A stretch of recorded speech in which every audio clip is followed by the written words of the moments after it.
When I look back at myself in high school, I think I was in a bit of a spiritual identity crisis. I struggled a lot with a false image of God. He was very wrathful. That led to scrupulosity, and I realized early on in my college search that I wanted to go to a Catholic school.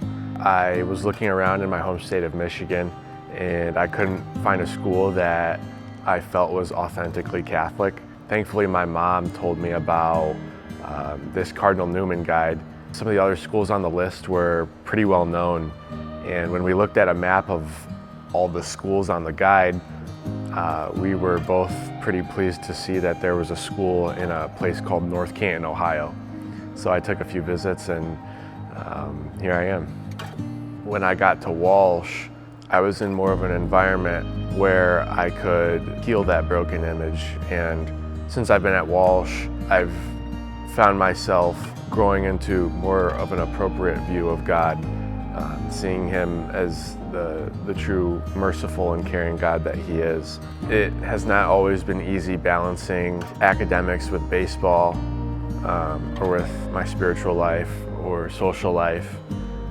I've found that it's important to not be fearful about academics and really lean on, for me, the Holy Spirit to help me have my academic life take up an appropriate amount of time in my life. So I chose to do biology pre-med because I've always had an interest in the human body. And I remember one time when I was little, my grandpa had heart surgery, and one of the nurses showed me this little website for kids with surgery simulations, and I got hooked. I remember I went home and I started trying to find videos of surgery because I just found it fascinating. So I'd like to become a physician because I think it would just be awesome to become so well versed in a particular field. Work in the medical field, it's performing the corporal works of mercy, and you are meeting people in intimate and vulnerable spaces, and it's I think an opportunity to be an image of Jesus.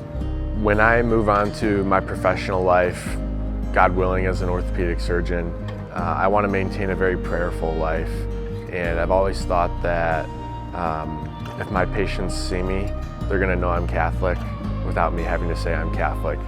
I want to maintain a rigorous prayer life and incorporate my spiritual life into my work life.